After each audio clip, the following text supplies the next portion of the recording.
Well, good evening, Little Masters, and welcome to episode 299 of the Prancing Pony Podcast, where the stones of seeing do not lie. And not even the Lord of the Podcast can make them do so. Strangers from distant lands, please do pull up a bench in the common room and join us. I'm Shawn Gunner, the Mayor of Mickle Delving, and I'm here with the Man of the West, who just might, or might not, be able to choose what weaker minds see in the stones. My sister, Alan Sisto. Well, we could test that theory about weaker minds right now if you're not busy, Shawn. Look at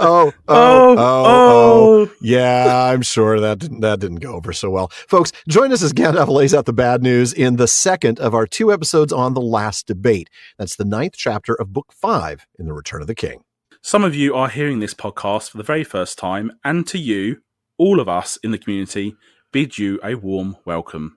Here at the Prancing Pony Podcast, we are reading, talking, speculating, and often joking our way through Middle-earth, just a few pages at a time. That's right. We take a deep dive into the lore. We explore how the story came to be, and we talk about our favorite themes, a whole lot more.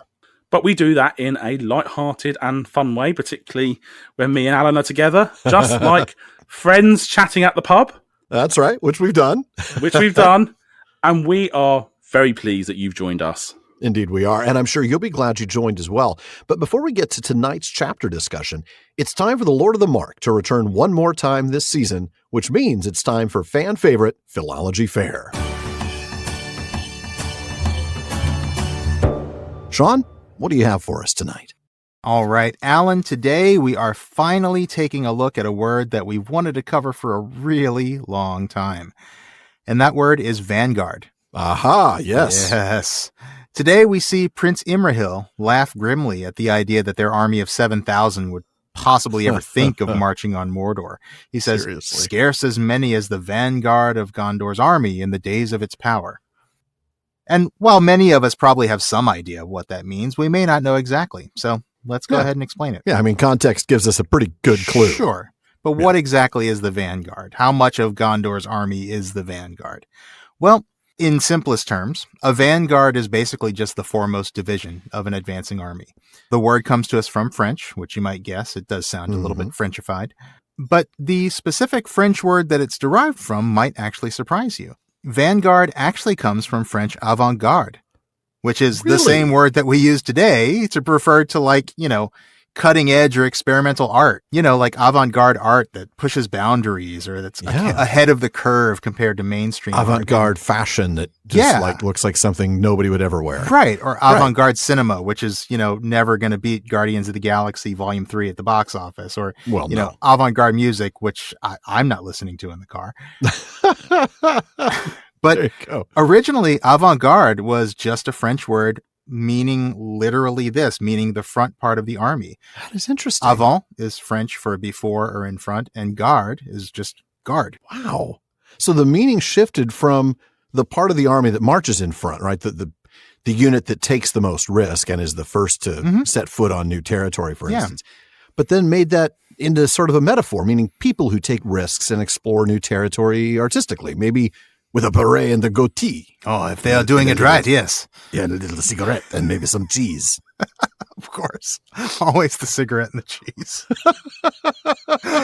And a glass of wine. Are you crazy? And I love imagining what, French knights of the Middle Ages who formed the avant-garde of the army, what they would think of avant-garde artists today. Oh, man. Yeah, I think they'd probably run them through with their lance, but that's just probably would. Probably. Interestingly, though, even in English, avant-garde was exclusively a military term for a long time. From its first appearance in the late 15th century. It actually first shows up in English in Mallory's Morte d'Arthur, but all the way down until 1910. That's when it first appeared in its artistic sense. So for centuries, avant-garde exclusively meant the front part of an army. Front unit of an army. Right. Wow. A lot longer than it's meant what we know it to mean today. Absolutely. Hundreds of years compared to a little over 100 years. Right, exactly. And interestingly enough, the anglicized form of it, not only avant-garde, the pure French form, but also the anglicized form vanguard, that's been around for about that long in English too. It first appeared around 1487, according to the Oxford English Dictionary. A few different spellings in there. Sometimes it's spelled with a T, like Vantgard. Okay. Sometimes without. Actually, though, the word is a little older than that if you go with some of the variant spellings. So if you look as early as the late 1200s, you actually see it spelled with a W in place of the GU. So Vantward is one form of it. Okay. There's a similar form, Vamward, with an M, but there's also Vanward with an N. And then there's Vaward with no N or N. With no consonant there whatsoever. We can't decide which one to use. Let's just spell it Vaward. Skip it. Yeah. They'll know what we mean. And all of those are derivations of avant-garde. They mean the same thing as vanguard, but they are even older than the form of that word that has the GU in it. Wow. Well, speaking of alternate forms, this would probably be a very good time to bring up a form of the word that has been making us laugh since season 1. Oh, yeah. Just van, as in Feanor and his following were in the van, or more recently, he saw the van of the men of Gondor approaching. Now, this is, sadly, just a shortening of Vanguard and first appeared in English in 1633. That's right. And as much fun as it is to imagine the men of Gondor or Feanor's men in like a 1976 Ford Econo line. And it is, by the way. It would be airbrushed, by the way, with a Nazgul riding a Feldbeast or something really cool. Totally. And like, the teardrop window in the back and everything. License plate. If this van's rocking, don't bother knocking. That's right. You open the back door and just like the smell of pipe weed comes out. I'm sorry, sir. We're going to have to confiscate this bong. but as much fun as that is, I feel the philology fan in me needs to point out we're obligated to really speak the truth. Yeah. That the word van in the sense of a vehicle is actually completely unrelated to that sense of a van or vanguard. Sure. Van as the vehicle is actually another shortening of a longer word, but in this case, the longer word is caravan. The van that you drive is a short form of the word caravan. Caravan, completely unrelated to vanguard, not French at all. It actually entered English via other European languages. It came through French. It also came through Italian, but it's originally a Persian word that came through Europe during the time of the Crusades. Yeah. That's interesting. Yeah. Yeah. The Persian form is something like Karivan. I don't know any Persian, but something like that. Uh-huh.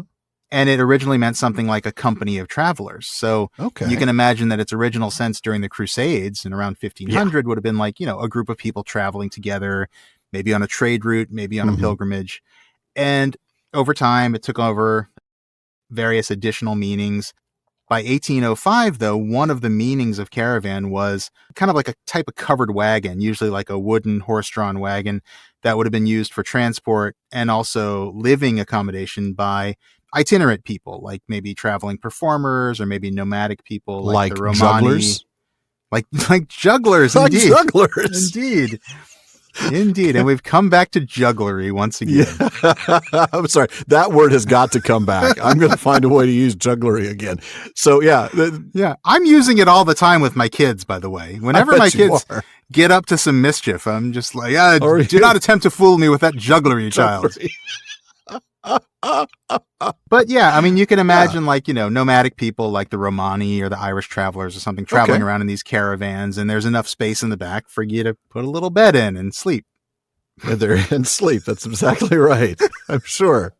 Yeah. So that meaning, of course, minus the sleeping in the back. Actually, no, it includes that. Yeah. It's still preserved in the UK, where a caravan means a trailer, typically one that you tow behind your car when going on holiday, not a powered RV, right? So we're talking about a towed vehicle. Right. And that makes sense because the caravan, the covered wagon would have been horse-drawn. Right. So it wasn't self-propelled. Self-propelled meant something entirely different here. So here in North America, of course, the term exists in common use in the shortened form van, which just means a vehicle with basically a rectangular shape, large cargo section, bigger than a car, but much smaller than a proper 18-wheeler type truck. Right. That's what it means. Yeah. And no matter which side of the pond you're listening to this on, just keep in mind that a caravan or a van that you might see on the road, whether that's a trailer of somebody going on holiday or somebody driving his party van down the road with this big airbrushed unicorn on the back, that's a very different word from the van or vanguard that Gondor has. Yes, it is. Even though it's a lot funnier to think otherwise. It really is, yes. Thank you for that, Shawn, for bursting all of our bubbles. I'm sorry. I appreciate it. The truth is worth it. All right. My pleasure. Thank you, Alan. Oh, no problem. Thank you for coming by, Shawn, and we hope you'll be here again next season several times. Looking forward to it. Well, it is always a joy to have Shawn back on the show. And Shawn, of course. I guess Shawn and Shawn. But speaking of Shawns, how about you take the first reading tonight? Absolutely happy to, Alan. And that is near the end of our tale. For during the evening and night, many ships were made ready and manned. And in the morning, the fleet set forth. Long past it now seems, yet it was but the morn of the day ere yesterday. The 6th since we rode from Dunharrow. But still, Aragorn was driven by fear, that time was too short. It is 40 leagues and 2 from Pelargir to the landings at the Harlond, he said. Yet to the Harlond we must come tomorrow, or fail utterly. The oars were now wielded by 3 men, and manfully they laboured. Yet slowly we passed up the great river, for we strove against its stream, and though that is not swift down in the south, we had no help of wind. Heavy would my heart have been for all our victory at the Havens, if Legolas had not laughed suddenly. Up with your beard, Durin's son, he said, for thus is it spoken. Oft hope is born when all is forlorn. But what hope he saw from afar, he would not tell. When night came, it did but deepen the darkness, and our hearts were hot, for away in the north we saw a red glow under the cloud, and Aragorn said, Minas Tirith is burning. But at midnight, hope was indeed born anew. Sea-crafty men of the Aethir, gazing southwards, spoke of a change coming, with a fresh wind from the sea. Long ere day, the masted ships hoisted sail, and our speed grew, until dawn whitened the foam at our prows. And so it was, as you know, that we came in the 3rd hour of the morning, with a fair wind, and the sun unveiled, and we unfurled the great standard in battle. It was a great day, and a great hour, whatever may come after. Gimli, you're absolutely right. It was indeed a great day and great hour. We're going to go back to the beginning of that. Actually, we're going to go back one paragraph earlier because we did have to skip the first paragraph. We learned a couple of things there from Gimli. First, he says, that night we rested. That's, of course, the night of March 13th. So it's actually the 14th when these next events happen. A lot of work has been done while Aragorn and the men rested. Slaves were set free, Gondorians taken by the Corsairs, and the forces from the Lebanon were gathered together, including a cavalry force under Angbor. Yeah, absolutely. Good old Angbor. He's the one we mentioned last week as the only one who had the courage to face the dead and speak with Aragorn. He was the one leading the fight against the Haradrim and the Corsairs when Aragorn and the folks came down there near Linhir. And of course, we're going to see him again mentioned in this chapter as Angbor the Fearless. I think that's towards the end, but it's good stuff. That's right. And we also hear that hearing about the heir of Isildur had an effect on the men here. Oh, definitely. I mean, how could it not? So Gimli says that after all of last episode and part of this one, he's getting near the end of his story. Thank goodness, Gimli. A little long-winded. He's going on a bit on this one, but during the night of the 13th of March, the fleet was made ready, and then they set sail on the morning of the 14th. Now, this is another reminder of the timeline here. The morn of the day ere yesterday, so the retelling is taking place on the 16th of March. Right, so he's describing events on the 14th, but he's describing them on the 16th. And that's time for a reminder that Aragorn and his men left Dunharrow 6 days prior. So that would be 8 days before the 16th. That would be March 8th. Now, that is no short time. It's taken them over a week to get from Dunharrow through the Paths of the Dead, from the Stone of Erech down to Pelargir, take the fleet, and now up to the Harlond. How long would it take you to get there, Alan? Well, can I drive or do I have to walk? Or am I taking horses? I think you're taking podcasts, aren't you? I don't know how fast those go. I'm not sure. Couple of years, right? At least. Yeah, no doubt about it. It's taken weeks, right? I mean, how many weeks has it taken us to get from Dunharrow? Certainly, probably a good 3 months. So, yeah. So it turns out it's quicker to take dead men than talk about it. Quite probably, yeah. But regardless, Aragorn is very clear that they are in a hurry. Time is ticking. They need to save Minas Tirith. They need to get on with it. Driven by fear. Yeah. Yeah, we talked about this last week, about the impact that must have had on the men and the horses. Oh, of course. They must be physically exhausted. The horses probably very near the end of their, strength. I'm kind of surprised they all survived at this point. And we hear a little bit more about that later on in the chapter, don't we? We about do. The exhaustion of the troops. Exactly. So Aragorn explains, listen, it is a ways to get there from here. It is 42 leagues, folks. That's 126 miles or a little over 200 kilometers to the Key and Harlond. And they have to cover that distance by the next day or it's all over. Now, we've done a little bit of digging and it appears, and of course we could be wrong and there's certainly a variance, but that a ship like this powered by oars is likely to have a speed of around 5 knots, maybe even a little less.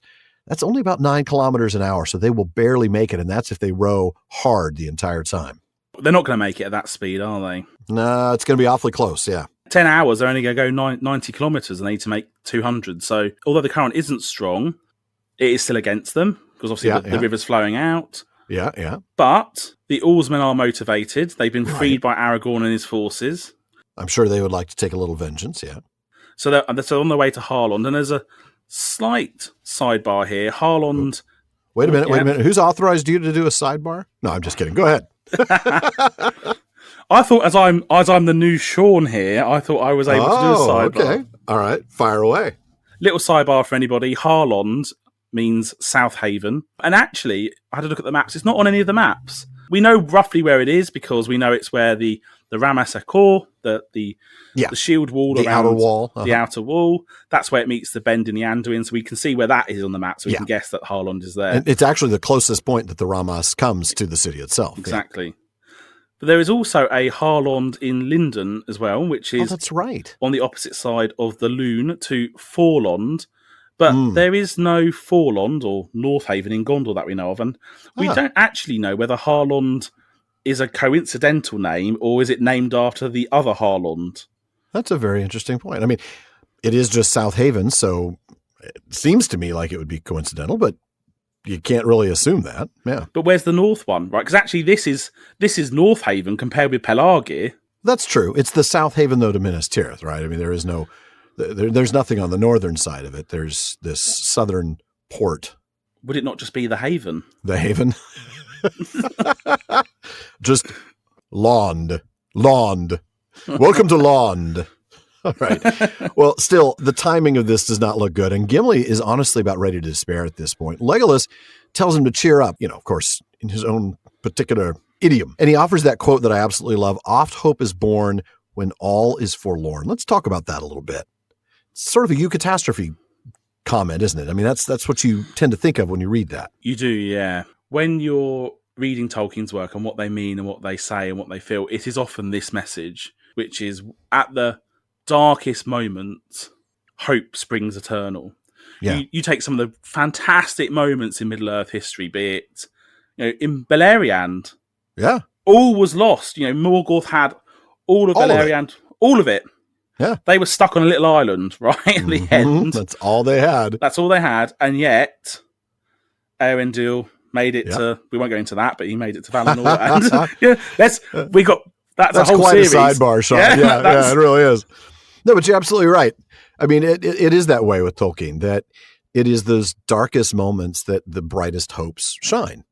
And, even just a few chapters ago in the Battle of the Pelennor Fields, it looks like now it's all over, right? And even Éomer is convinced it's time now to form up that last shield wall and die fighting on this, small little hill, on the field, when lo and behold, Aragorn unfurls the standard and everything changes. The most breathtaking catastrophe in the entire Lord of the Rings. So yeah, I think that's what we're talking about here. Oft hope is born when all is forlorn. But Gimli, he doesn't get what hope Legolas could be referring to. Yeah, exactly. What hope do you see, my elvish friend? What hope do your elvish eyes see? Yeah. And it probably is because he's elvish, right? He sees the world differently. He does. Got a longer time frame to think about what's happened in history, so he's got more references to... That's a good point. ...draw from his memory. But as the night comes, things get worse, deep in the darkness. Yeah. Right. They can see the fires. Aragorn knows the city is on fire. That sense that they need to hurry. They're only traveling at 5 knots an hour. They need to get a shift on, don't they? Yeah, they do. They absolutely do. But Legolas was right, it would seem. In the middle of the night, some of the men on the ships, these are experienced sailors, they were able to look to the south and observe that there's going to be a new wind coming from that direction, coming from the sea. And sure enough, before the sun comes up, in fact, well before the sun comes up, they are raising sails and picking up the pace. And they arrive in the third hour, just in time, with the south wind and the gloom blown away. They unfurl that standard, a fantastic sentence there about how they, with really is. a real sense of majesty and, again, destiny almost, the unfurling of this standard, we are here. Yeah. But isn't it convenient that the wind arrived in the direction they needed it at the exact moment they needed it? At the time that they needed it. Yeah. I wonder why that happened, Alan Sisto. I wonder why that happened as well, Shawn. It was definitely, as we talked about before, Manwë's intervention here, very, very clearly. He intervenes as well, even in the Houses of Healing, I think, when we get the moment of Éowyn's healing and that fresh, never before breathed air comes through the window. I love seeing those little moments because there are others throughout the Legendarium. We're like, ooh, I think Ulmo might be involved here. Or, oh, that seems like a Varda thing. This is definitely a Manwë thing. And that sort of intervention, if you will, is key here. And it certainly, leads to the catastrophe. The other thing I thought was interesting about this little passage is when we think of the Valar communicating with the peoples of Middle-earth, right? We tend to assume that they communicate with elves or with Maiar, but it was the men that spotted this was coming first. That's a very good point. And actually, he was doing this for them. It wasn't for the elves. We often assume that the Valar no longer care about men. They just leave them to their own devices. They certainly have left them alone all along, haven't they? Yeah. Yeah, this was a very good sign that was not quite the case. Just a little nudge in the right direction. Which I guess in a way you could read it as a nudge to the elves. Like, all right, get off the stage now. Your time is done. Because really, of course, that is what's happening here. The Third Age comes to an end. The elves begin to leave Middle-earth. And it is time for men to take center stage. So a real quick sidebar here. Hammond and Skull point to the fact that there is a little bit of confusion on the timeline. When Gimli talks about arriving at the third hour. We know from earlier parts of the text that in Minas Tirith, the hours are determined from sunrise, right? Pippin says, oh, it cannot be more than 9 o'clock. And immediately after, Denethor calls for his advisors as soon as may be after the third hour has rung. So Gimli's recap suggests that they unfurled the Great Standard in battle at 9 a.m., but that doesn't fit the text, really. I mean, we know the Rohirrim charged shortly after dawn and that the fighting took some time. A lot happened over the next several hours before we read, it was even as the day thus began to turn against Gondor and their hope wavered that a new cry went up in the city, it being mid-morning and a great wind blowing and the rain flying north and the sun shining. In that clear air, watchmen on the walls saw afar a new sight of fear and their last hope left them. That would, of course, would have been the black sails coming up. That would have been the arrival of Aragorn, but way down the river, right? That would. And since the men could see for some leagues down the river, it wasn't an immediate arrival. But the chronology tells us something else. Yeah. So it says that on the 14th of March that in morning, Aragorn set sail in Black Fleet up Anduin, but as wind is still east, makes at first slow progress, mainly by rowing. By midnight, Fleet is about 60 miles above Pelargir, which is still some 66 miles from Harlond. Okay, so they're not even halfway yet. Yeah. No. Then we read on the next day, south wind springs up in early hours and Fleet hoists sail and begins to go at speed. They come into sight of haven at Harlond about noon. Noon? Well, that's even later than mid-morning. Now, Hammond and Skull speculate that noon here could be the time the troops got off the ships. Now, that would totally make sense, right? Yeah. If they were spotted at 9 a.m., 3 hours would cover about the 5 leagues or so at sailing speed. But that also doesn't fit the time given here or the time in the text, the mid-morning arrival. Yeah, but Tolkien, in an earlier outline that we read in The War of the Ring, which is Volume 8 of the History of Middle-earth, which you can find on Parts and Ponies library page on our website. Of course, absolutely. Wrote that watchers on the walls of Minas Tirith could see down the river about 10 miles, and that, quote, about 9 a.m. they, the black ships, can be seen by watchers from Minas Tirith who are dismayed. As soon as Aragorn catches sight of the city and of the enemy, he hoists his standard. Now, that description, that fits the chapter's text, but still leaves us a little bit confused as to what Gimli means. Perhaps just the unfurling the battle standard, even though they weren't yet in battle, maybe? Maybe. I mean, that isn't quite how he says it. I mean, the phrase is that, we unfurled the great standard in battle. And clearly they wouldn't have been doing that at 9 a.m. if they were just spotted 10 miles down the way. But maybe he's just talking about that. I don't know. I just like what Hammond and Skill point out at the end of this really long discussion that they have about this. They say, at any rate, one should not expect people taking part in a desperate battle to keep careful account of time. Fair enough. I mean, really, I don't pay attention. If my life is in jeopardy, I just know the sun was kind of vaguely over there somewhere, so it was probably mid-morning. I don't know. That feels like an excuse Tolkien would make, right? It does. When somebody would write to him a letter and say, "Can you explain the discrepancies in the chronology?" He goes, "Oh, well, Gimli didn't know what time it was, right? Because he'd been in battle." What, did you think he has a watch?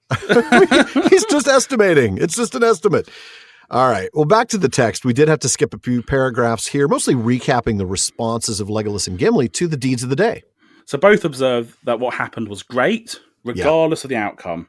That's right. And even if there's no one left to sing about it, the Paths of the Dead and the riding to Pelargir were great deeds nonetheless. Oh, absolutely were. But there is certainly a question as to whether there's going to be anybody left to sing those songs. Yeah, Gimli expresses his wish that their victory would be decisive, but he knows that there will still be work to do. Mm-hmm. And he will do it for the honour of Durin's folk. Not Middle-earth, not for his friends, Durin's folk. For his people. That's right.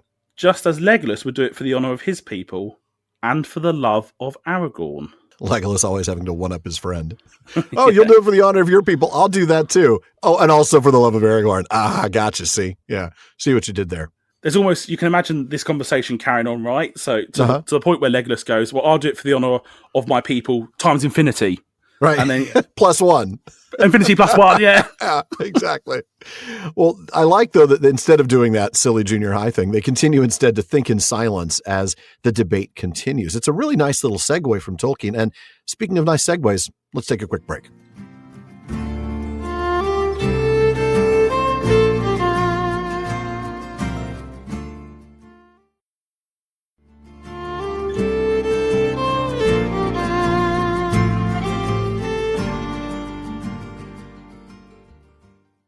Now, before we get back to the text and that hard talk that Gandalf's ready to give, we want to make sure you know that even after you've listened to the episode, there is a lot more talk going on with the Prancing Pony podcast. That's right. Here at the PPP, we have an amazing listener community, and they are always coming up with great questions and discussions across all our social media spaces. Check out our common room on Facebook, our dedicated subreddit, Twitter, and more. And on Facebook, just look for the Prancing Pony podcast. Follow the page to get the news and episode releases, but you're going to really want to join the group to get in some great discussions. Or if you prefer Reddit, find us there at r/prancingponypod. On Twitter, Instagram, and TikTok, we're simply at Prancing Pony Pod. And finally, my all-new daily podcast, Today's Tolkien Times, has already finished its first 8-week series. It's a short 6 to 8 minute show. Thank you. It's been a lot of fun. It's been a little harder than I thought it would be, but it's been fun. So, folks, it's a short show, 6 to 8 minutes. Maybe the Fandom Fridays are a little longer. It's available wherever you get your podcast, Apple Podcasts, Spotify, etc. Also available in video form on YouTube. Each weekday features something different, from those Fandom Fridays I talked about to Tolkien Tuesdays. So join me on this new adventure. Just visit TolkienTimes.com and follow at Tolkien Times on YouTube, Twitter, Instagram, and TikTok. And folks, one more thing. The book is done.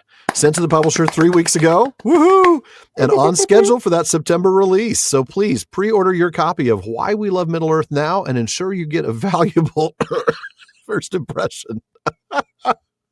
I'm sure that's going to be worth a couple of quid someday.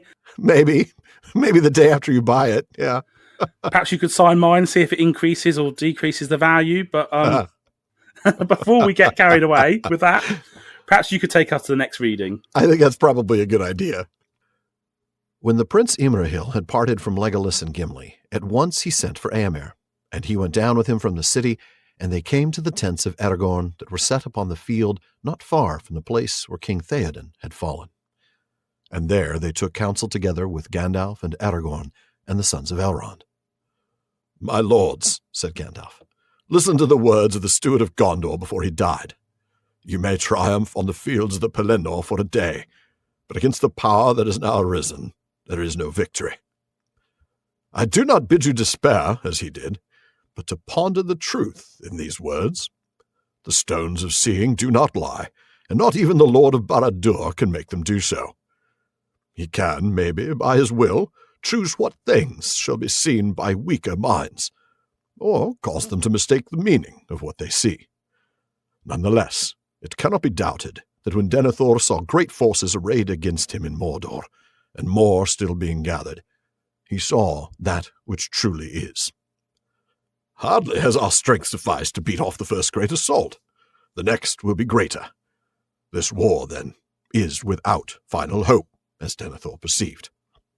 Victory cannot be achieved by arms, whether you sit here to endure siege after siege, or march out to be overwhelmed beyond the river. You have only a choice of evils, and prudence would counsel you to strengthen such strong places as you have, and there await the onset, for so shall the time before your end be made a little longer. Then you would have us retreat to Minas Tirith, or Dol Amroth, or to Dunharrow, and there sit like children on sandcastles when the tide is flowing, said Imrahil. That would be no new counsel, said Gandalf. Have you not done this and little more in all the days of Denethor? But no, I said this would be prudent. I do not counsel prudence. I said victory could not be achieved by arms. I still hope for victory, but not by arms. For into the midst of all these policies comes the ring of power, the foundation of Barad-dûr, and the hope of Sauron. And thus we come to the debate itself. Right. So Imrahil sends for Éomer, and the two go down to find Aragorn, Gandalf, Elladan, and Elrohir. Even if Tolkien just says the Sons of Elrond, we should probably name them every now and then. Yeah, good idea. I thought it was quite interesting to note that we had Elladan and Elrohir here. So they've been pretty peripheral to the story of the Lord of the Rings so far. But in this case, they're treated as one of the lords with Éomer, Imrahil, Aragorn, and Gandalf. So do we think that's because that they're more influential in the events of Middle-earth than what we get in the story? Is it because they accompanied Aragorn? Is it because they're representatives of Elrond? Like, what do we think that is? I think that last one is probably the most likely reason. They later say, we've come here with this exact counsel, right? Elrond told us the same thing that Gandalf's going to advise. And I think their status as his spokespeople gives them authority. And they're the sons of an elven lord, so they're going to get some sort of status here. They have been sidelined in terms of the events of the narrative. I mean, really all they did was deliver the banner, from Arwen, along with messages, many messages. Yes. How did they know what Elrond's advice would be in this situation? Because this story that we've just had over the last, couple of weeks, Elrond doesn't know about any of this. Well, he might now via Osanwe. I mean, that's possible. I think it's also possible that they would have talked about potential likelihoods. I mean, either they're going to be wiped out and everybody's going to be dead, or you will win. But if you win, then what do you do, right? And so if they're doing a little contingency planning, then the discussion might have come up. But I also think Osanwe is a possibility. I'd like to know if they ever have different opinions. If Elladan and Elro here have different opinions from each other, or if they differ from their father. Yeah. Different from each other. Like they are twins. They always come as a set, don't they? They do. I mean, it's always the sons of Elrond, the poor guys. Oh, man. Yeah, poor Elro here doesn't even get named most of the time. I mean, sometimes it's, Elladan and his brother. Yeah. And it's other times it's just the sons of Elrond. Yeah, I think that's a big reason why. I'm not sure that they're particularly individually influential. I'm thinking back to that scene at the end of the Battle of the Pelennor Fields when we read about the battle being over, and there's that moment when we read about Aragorn, Éomer, and Imrahil basically being untouched because nobody wanted to mess with them on the battlefield. These guys aren't mentioned in that group. No. So I don't think that they are at that level in terms of their martial prowess, but as sons of Elrond, they're going to have influence, no doubt. And of course, let's not get into this now, but okay. There is a lot of debate about what happens to these two. Oh, yes, there sure is. Yeah. Yeah. And interesting that Tolkien chose not to flesh that out a little bit more. Yeah. So again, true. Perhaps it indicates the level of importance of the story. Anyway, should we get back to the discussion, Alan? I think we should. Gandalf begins this conversation by quoting Denethor before his self-immolation. And importantly, to consider the truth in his words, but without despairing the way Denethor did. And this truth that Denethor lays out here in the quote is that you might have won the battle today, but there is no ultimate victory against Sauron. And the thing is, yeah, he's right. And more than the fact that he's right, this is a huge prominent theme in Tolkien, this idea that victory is temporary. Elrond spoke about this when he mentioned the end of the First Age, with the overthrow of Morgoth, the breaking of Thangorodrim, when he said, "And the elves deemed that evil was ended forever." And it was not so. Exactly, yeah. We also heard this from Galadriel as well. She said of her and Celeborn that we have fought the long defeat. That's right. And that is, if I have a small gripe about the Jackson Lord of the Rings films, because, I love them, it's that idea at the very beginning in the prologue that Isildur had this one chance to destroy evil forever. No, he didn't. That totally guts the theme of evil being ultimately undefeatable. I also think for me, the other gripe, while we're doing it's oh no, did I just open a box that I shouldn't have opened? Right, it's about the film's time. For me, the lack of the scouring of the Shire also speaks to this point. Yeah, because this is such a crucial theme for Tolkien, this idea that you're going to have to keep fighting these battles. The victory against evil is never going to be a permanent one. And Tolkien himself actually echoed these words, literally quoting himself in letter number 195. He explained then that his religious belief meant that he does not expect history to be anything but a long defeat, though it contains some samples or glimpses of final victory. I have to say that final victory line sort of is, it's reminiscent of what he talks about the eucatastrophe. And, that discatastrophe is still there, right? That eucatastrophe does not deny the possibility of defeat. In fact, it has to have that for it to be what it is. But yeah. It also, for me, this is getting a little bit more metaphysical about... Yeah, oh, absolutely. This is a very metaphysical concept. A shame we'd never got in the Silmarillion or even in the Lord of the Rings the idea of the Dagor Dagorath. Once again, there was another, the ending of the world to be remade anew before you get there. We had to go through this massive final battle to almost press the restart button on the world before you get over Arda remade. Exactly. Yeah. This whole idea that victory is temporary and defeat it's inevitable. The fight is still the right thing to do. It's a very Beowulfian theme. This idea that, look, our backs are against the wall. There's no way we can win this, but we're going to fight because it's exactly the right thing to do. So going back to the text here, Tolkien, or Gandalf, reiterates what we know about the Palantiri, right? They cannot lie. Not even Sauron has the ability to make them lie, but he can likely control what true things are seen by others. He can limit and shift so that the person viewing things can see only what Sauron intends him to see. So it's a bit like a Facebook algorithm. There you go. Wow. Brutal. Yeah. Or a Twitter algorithm for that matter. Yeah. I mean, we know that that's the case, right? Gandalf talks about in the Pyre of Denethor, hey, this happened in large part because Sauron was able to control what truths he saw. And but he couldn't actually lie. And by doing that, right, it also leads them to mistake the meaning of what they see in the stones. Yeah. For me, it's a sign again of almost Sauron propaganda here. Choosing what people can see, knowing full well it's going to be misinterpreted. Oh yeah, yeah. That's quite a powerful tool to be able to. It is. We all know from within human history that power to control the information that people get. And Sauron is very cleverly, very deliberately doing this here. Oh, he is. Influence the events because he knows at this point in time. There aren't many realms that are standing up to him now. No. And if he can push Denethor over, right, if he can push him over the edge to despair, he gets himself an easy victory. Yeah. It's interesting, though, because his attempt to manipulate the truth or, frame it in such a way that Denethor only sees X and Y and doesn't see Z. He doesn't see that Aragorn's coming, for instance, not in the final version. But his doing that does cause Denethor to despair. He misinterprets, he mistakes the meaning, he speculates and comes to the wrong conclusion. But as we've talked about before so many times, Sauron ends up coming to the wrong conclusion too, right? I mean, Aragorn, well, let's go back to the first one. His first encounter in the Palantir is with Pippin, who's picked up the stone. And Sauron sees what's true. A hobbit has picked it up and is communicating with him. but he comes to the wrong conclusion. He assumes that guy has the ring and that he's been captured by Saruman. Neither of these things are true. And it just continues down the line. Sauron continues to make the same mistakes in interpreting what is seen in the stones, just as he's trying to trick Denethor into seeing or drawing the wrong conclusion. It's really great. Hoisted on his own petard, as they say. So when we saw huge forces prepared in Mordor and more on the way, that is true. Oh, yeah, of course. Massive armies, yeah.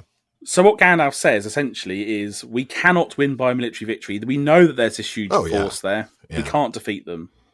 We've barely survived the first attack.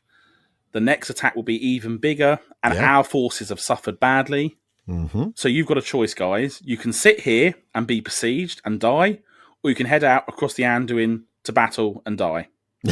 So either way, it's not looking good. I love the way exactly. I do love the way he sets himself up here in this next bit. He says, well, prudence suggests that you find a really defensible place and you defend it, and that will lengthen the amount of time you have before your eventual defeat. But either way, you're toast. This leads to Imrahil's question/assumption, really. Should we retreat then to a stronghold and sit there like kids protecting a sandcastle on the beach when the tide is coming in? I love this, and I don't know that I've ever caught this in previous readings. Can we talk about how cool it is that Tolkien gives this analogy to Imrahil? He is the Prince of Dol Amroth, a coastal town with long beaches. This isn't an anachronistic reference like the steam train in The Hobbit or anything like that. This is Imrahil imagining kids, probably his own, building a sandcastle on the beach and then fruitlessly trying to prevent the ocean from reclaiming it. It's neat. I love it. It's a very personal touch for Imrahil. I wonder if they do sand Minas Tirith. Oh my goodness, that would be a pretty crazy complicated sandcastle. Yeah.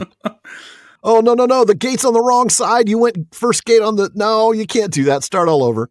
Of course, they could do a little channel with the sea for the Anduin, couldn't they, going around? They could. They could, absolutely. Kind of bending from, coming north-south and then curves over to the east before it goes back up. Yeah. Thinking about that, we often don't see the normal lives of normal people in Middle-earth. No. And it's almost a little glimpse of what a little, Dol Amrothian family seaside holiday could look like. Right, exactly. Yeah. I think we got a touch of that, several chapters ago when we looked at a piece in the history of Middle-earth and Tolkien was talking about people sort of taking holidays down in Lasarnak and the flowers and the vales and all of that.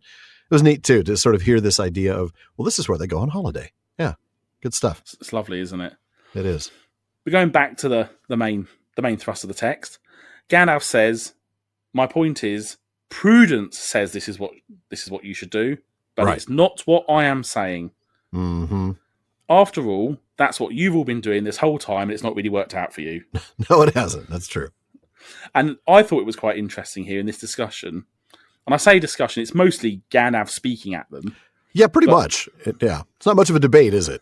No, but Gandalf, I thought, was a very shrewd operator here. He almost irritated his audience. In this case, it was Imrahil to react, right? Imrahil was the one to say, hang on a second, you're just saying we should just, give up, we should just die. Actually, what Gandalf is doing is he is telling the story to get his audience to reach the conclusion that he wants them to get to. Yep. Which in itself, I wondered, is this Gandalf overreach? Is this really Gandalf's job here?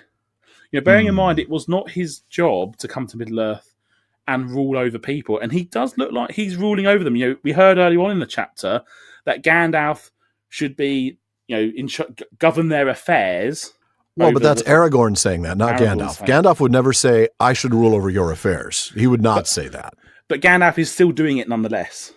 Yeah, he is. That's true. I think he knows that he's been asked to do this, at least for a time, I think, until Aragorn ascends the throne. And we'll get to this a little bit more later when Aragorn says, hey, we should do what this guy says. But yeah. But Gandalf then gets to the main point of it all. Victory will not be through army. It will not be through battle. It will not be through war. Whether we sit here, whether we go across the Anduin, none of these things actually will determine victory. No. What matters is the Ring of Power. That's right. I love the subtitles to the ring here, by the way. The Foundation of Barad-dûr and the Hope of Sauron. It's kind of hard to think of Sauron having hope, but yeah, I guess that is what he's thinking here. I mean, it's more like the wish, right? This is Amdir, not Estel. Wouldn't you agree? Yeah, I think so. Yeah, I don't know that Sauron has Estelle in any real way. Kind of goes against his personal beliefs. Yeah. Well, let me have you go ahead and pick up. This next section has one of my favorite passages in the whole book. Concerning this thing, my lords, you now all know enough for the understanding of our plight, and of Sauron's. If he regains it, your valour is vain, and his victory will be swift and complete. So complete that none can foresee the end of it while this world lasts. If it is destroyed, then he will fall, and his fall will be so low that none can foresee his arising ever again. For he will lose the best part of the strength that was native to him in his beginning, and all that was made or begun with that power will crumble, and he will be maimed forever, becoming a mere spirit of malice that gnaws itself in the shadows, but cannot again grow or take shape. And so a great evil of this world will be removed. Other evils there are that may come, for Sauron is himself but a servant and emissary. Yet it is not our part to master all the tides of the world, but to do what is in us for the succour of those years wherein we are set, uprooting the evil in the fields that we know, so that those who live after may have clean earth to till. What weather they shall have is not ours to rule. Now Sauron knows all this, and he knows that this precious thing which he lost has been found again, but he does not yet know where it is, or so we hope. And therefore he is now in great doubt. For if we have found this thing, there are some among us with strength enough to wield it. That too he knows. For do I not guess rightly, Aragorn, that you have shown yourself to him in the Stone of Orthanc? Okay, so we start that passage with an open acknowledgement that everybody here now knows the full story. In other words, Aragorn and presumably Elladan and Elrohir have been told the news from Faramir about Frodo and Sam, along with Gollum and their decision to go through to Cirith Ungol. Éomer and Imrahil would have had to have been brought up to speed on everything, right? They wouldn't have had a clue, but now everybody knows. That's right, and we all know what's at stake here. If Sauron gets the ring back, it's all over. Not only will he defeat us, his victory over the entire world is ensured, and for all intents and purposes, eternal. But if the ring is destroyed, he will fall so thoroughly he can never come back again, and we are told why. The best part of his native strength as a Maya would be destroyed, because that is in the ring. Right. That would lead to his destruction of all he's ever made with that power. Yeah. And we're also told he will never take physical form again. Right. Absolutely. And we know that it's been a challenge for him to take physical form every time he's had to try to come back. So this time, if the ring is gone, then the power that he would have needed to retake that form is gone as well. In other words, though, this is an all or nothing situation. Either he wins totally and dominates the world totally, or he's gone totally. There is no middle ground here. The ring is either going to be found or it's going to be destroyed. It cannot simply be lost as it had been, for hundreds of years. Certainly not now while it's in Mordor. And that's when we come to another one of these bits that really often quoted, and I would argue at least very deeply reflective of Tolkien's own personal beliefs. Yeah, that's right. Other powers are going to come along because Sauron himself was just a servant of an ultimate evil. There are going to be others that come. But we do not have the power to control the future. No. We have the power to control the now. Exactly, and that is our job. And it goes back to that quote from Gandalf, that famous quote from The Shadow of the Past, right? All we have to decide is what to do with the time that is given us. That's an excellent connection. You're right. That very much ties in here. Our job is to do what we can to help the now. It's our job, our duty even, as he'll say later, to get rid of evil. Instead, like you talked about, our job is to do what we can to help the now, right? We're not worried about the future in the sense that we need to determine what happens. We're going to try to set up the future and put them in a good position by getting rid of the evil that's in front of us so that the next generation will not have to fight it. Because after all, since there are going to be other evils coming, we know those future folks are going to have to fight their own evil. And so it's our job to get rid of this one so that they don't have to fight two of them. So that, the job is a little easier as we read here, that they have clean earth to till. But Tolkien said it so much more beautifully than you just have, Alan. Well, yeah, I'm shocked by that. Utterly shocked. Of course he has. So just as we talked about the theme of victories being temporary, this is a related theme. The temporary nature of those victories does not negate the importance of pursuing those victories. There is an obligation on the part of the good to fight the evil, even if ultimate victory is simply not possible. It's not just because winning will happen, but because even staving off the defeat for a short time can allow a victory to come later. It's true, yeah. So if we go back to Gandalf explaining to Denethor about how he sees his own role as steward, Gandalf said, "I shall not wholly fail of my task, though Gondor should perish. If anything passes through this night, that can still grow fair or bear fruit and flower again in days to come." Or think even further back to the Nirnaeth Arnoediad, when Turgon believes that Gondolin is going to be found out and destroyed. Spoiler warning, it will. But getting back to Gondolin and staving off that defeat just a little longer could lead to a later victory. Huor tells him, "Yet if it stands but a little while, then out of your house shall come the hope of elves and men. From you and from me a new star shall arise." Absolutely true. Eärendil would be that star leading to the salvation of Middle-earth and the defeat of Morgoth, even though Gondolin was found and destroyed. Or think about Húrin, captured shortly after Huor made that prophecy. He could have given in to Morgoth, but defied him, even though defeating a Valar was never going to be in his power. True. But defying him led to the Nauglamir, worn by Elwing, who was aboard Vingilot when Eärendil made it to Valinor. And very well may have been the way that he made it to Valinor. Wow, man, I love the way that works. And this sort of thing happens a lot. I know we've come up with those 3 little examples, but there are a lot more in the Legendarium. Just keep an eye out for them. Going back to the text, Gandalf explains, look, our enemy is just as aware of all this as we are. But he still doesn't know where the ring is, and that's huge. We have to sit here and pause slightly that this all-powerful evil Maya in 3,000 years hasn't figured out a system to find where the ring is, right? Just a simple grid search, right? You know, he's got all these resources at his disposal, and yet he still hasn't managed to find the ring. I mean, that to me feels like a bit of an error on his planning. Well, certainly. I also think, of course, the bottom of the river is a tough place to find things, and now it's gone from there. But, he does send out the Nazgul to hunt for the ring. But yeah, 3,000 years is a long time. You'd think by now he would have found that. Might have been a priority.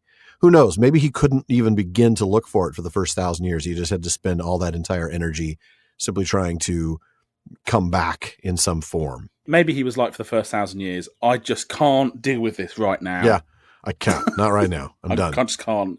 Yeah, I'm absolutely fried. He knew the ring had been found. Oh, yeah. And obviously, we know what happened with Gollum. So it just, for me, one of the things about this story that's always struck me is, even at this point in time, Sauron isn't making more of an effort to recover the ring. That is an interesting take on things. Reading The Hunt for the Ring in Unfinished Tales, I see him making the efforts. But yeah, you're right. Is there... At this point in the story... Is there a way he could have made more of an effort? Yeah.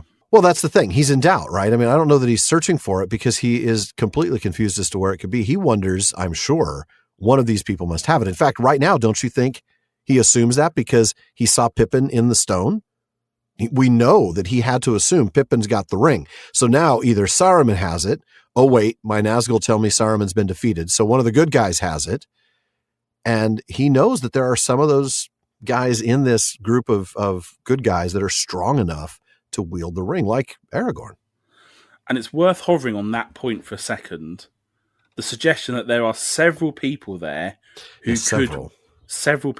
could wield the ring. Now, we aren't necessarily told that they would do it successfully. Or some. Yeah, or positively. They could wield it. I mean, the text says there are some among us. So, I mean, I think that means at least 2. So I don't know, several might be the wrong word to use, but some. So Aragorn and Gandalf, perhaps? I mean, those would be the 2 I could think of that would be powerful enough to wield it. But like you said, probably not successfully. I mean, scratch that. I think Gandalf could wield it successfully, but then it would consume him. It would turn him into a darker, Sauron. Tolkien himself explained in one of the letters, right? Yeah. He would end up being even worse. But Aragorn could at least try. That's for sure. And of course, it's one thing that we don't really have enough information on is how would somebody else use the ring, right? Because we only have either the big bad guy using it to build his evil empire, or little people going invisible, right? We've only got those. That's really all that's they all have. We've got. That's all we've got to go on. I mean, I don't think Aragorn's going to be able to defeat Sauron just because he can become invisible.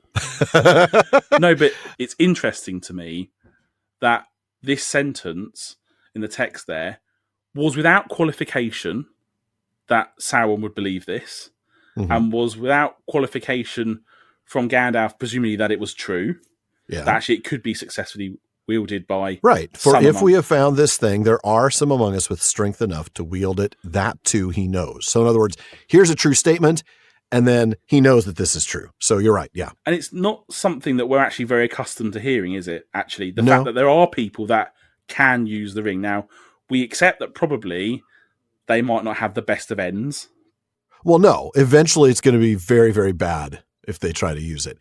But for somebody who has power inherently, it's going to enhance that power. We know that the rings do that. Boromir certainly believed that it would give him power of command, right? That was one of the things that he talked about. I think there's no doubt that it would give Aragorn an incredible power, but at what price, right? And we talked about that last episode with Legolas saying, "Oh man, what would it be like if he became the Ring Lord?" It was a really interesting, speculation on his part. Yeah, on the list of people who could wield it, yes, they're not physically there, but they're on that side. You'd include Faramir, I think, and Galadriel. Like they're Elrond and Galadriel would be the And for me, Faramir looks like a candidate as well.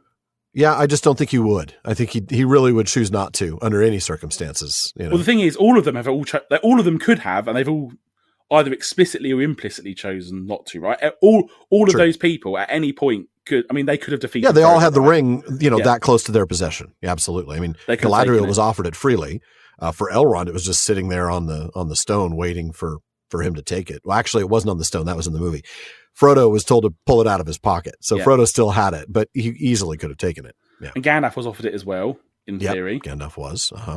So all these people turned down the opportunity. Aragorn as well, right? Twice. He knew that Frodo had it when they were in Bree, and then he was offered it again at the council when Frodo says, "Oh, it doesn't belong to me, but it belongs to you." And he's like, I don't want that thing. Yeah. I don't know whether that changes their ability to use it or not. Interesting. I don't think it does. The ability to wield it doesn't.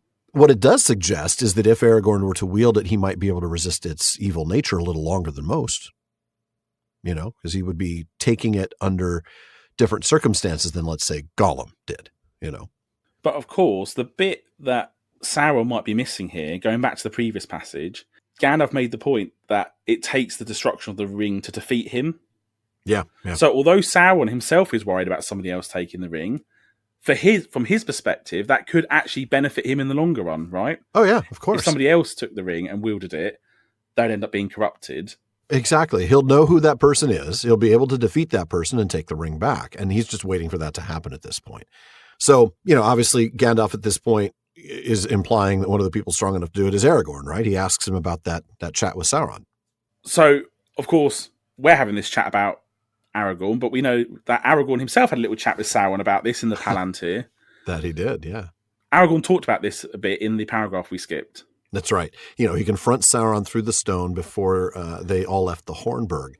And he says in the text here that he believed it was the right time, that fate had led him to have the stone for this exact reason. But he also understood that tactically it was an advantage. He knew that if he could draw off Sauron's eye, it would benefit Frodo. Yeah, and a little timeline note here on this. He mentions that it's been 10 days since the ring bearer went east. Now, Frodo left the company with Sam on the 26th of February, and it was the 6th of March when Aragorn was at the Hornburg. So remember that February has 30 days here, not 28 or 29. So it's been 10 days. Exactly.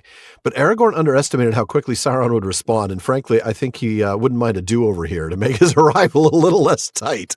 If he just revealed himself maybe a day later, maybe 2. So this bit about fate and the right timing is one thing. That is a belief that Providence, Ilúvatar, is behind some things going on. But he still takes action. Yeah. It's one of those combinations of fate and free will that we so often have seen in the Legendarium. Yeah, I mean, I'm thinking even of Frodo's decision to take the ring and what Elrond has to say about that. Like, this fate was chosen for you, and yet you have chosen to do this. It's both are true. It's really amazing. There's an interesting thought here about all the alternative timelines, about what if these choices were different at these points in time. Yeah. And would fate, Providence, Iluvatar, the Valar, would they have intervened in the same way? So we could spend a long time talking about that, but... We could indeed, but we've got a chapter to get through. Yeah, Alan, do you want to take us on to the next reading? I do. I'm going to skip a couple paragraphs here, and we'll pick up with more of Gandalf's information. He is watching. He sees much and hears much. His Nazgul are still abroad. They passed over this field ere the sunrise, though few of the weary and sleeping were aware of them. He studies the signs, the sword that robbed him of his treasure remade, the winds of fortune turning in our favor, and the defeat unlooked for of his first assault, the fall of his great captain. His doubt will be growing even as we speak here. His eye is now straining towards us, blind almost to all else that is moving. So we must keep it. Therein lies all our hope. This, then, is my counsel. We have not the ring. In wisdom or great folly it has been sent away to be destroyed, lest it destroy us. Without it, we cannot by force defeat his force. But we must, at all costs, keep his eye from his true peril. We cannot achieve victory by arms, but by arms we can give the ring-bearer his only chance, frail though it be. As Aragorn has begun, so we must go on. We must push Sauron to his last throw. We must call out his hidden strength, so that he shall empty his land. We must march out to meet him at once. We must make ourselves the bait, though his jaws should close on us. He will take that bait in hope and in greed, for he will think that in such rashness he sees the pride of the new ring-lord, and he will say, so he pushes out his neck too soon and too far. Let him come on, and behold, I will have him in a trap from which he cannot escape. There I will crush him, and what he has taken in his insolence shall be mine again forever. We must walk open-eyed into that trap, with courage, but small hope for ourselves. For, my lords, it may well prove that we ourselves shall perish utterly in a black battle far from the living lands, so that even if Barad-dûr be thrown down, we shall not live to see a new age. But this, I deem, is our duty. And better so than to perish none the less, as we surely shall if we sit here, and know as we die that no new age shall be. I'm convinced. He's got me. Yeah. I mean, I don't necessarily want to go, but, he's convinced me. He's convincing. But going back to the beginning, the bit that we skipped, yeah. Éomer asks a pretty simple and frankly obvious question. If he doesn't have the ring and thinks that we do, why would he try to attack us? In other words, what's this last defense bit? He won't even attack if he thinks we have it, because it's a deterrent. Absolutely. That phrase of Éomer's is a little hard to sort of decipher. Why should he think it not vain to assail us if we have it? But yeah, it's a little bit of a double negative there.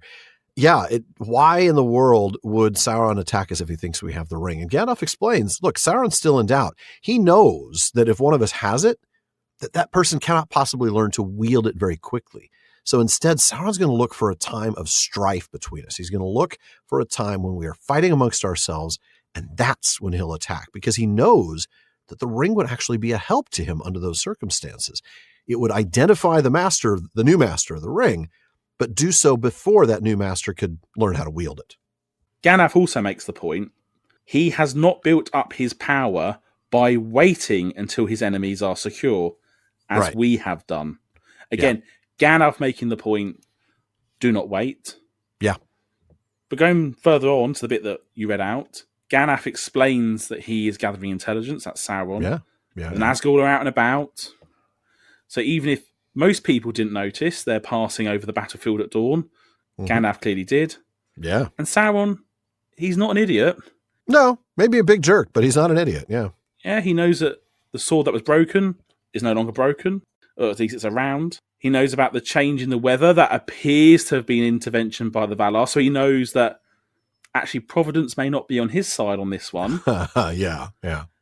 And he knows about the fact that he's been defeated in the first wave, and he will know that his lieutenant, the Witch King, has fallen. Yeah. And all of those things combined are going to simply increase his doubt. And that keeps his eye on Minas Tirith, Gandalf says, which is exactly what we need. Yeah, and Gandalf sums up everything that we've heard. I mean, he sums up himself. Let me explain. No, there's not enough time. Let me sum up. Let me sum up the advice that I'm giving you. Right. The ring is out of our control, sent away to be destroyed. Interestingly, that he did admit at this point, was that a bad decision or not? He says basically irrelevant of whether it was a good decision or not, right? It doesn't even matter now whether it was wise or foolish. It's been done, and we can't undo that. So we got to move forward with what we've got. Yeah. And we can't beat him with arms.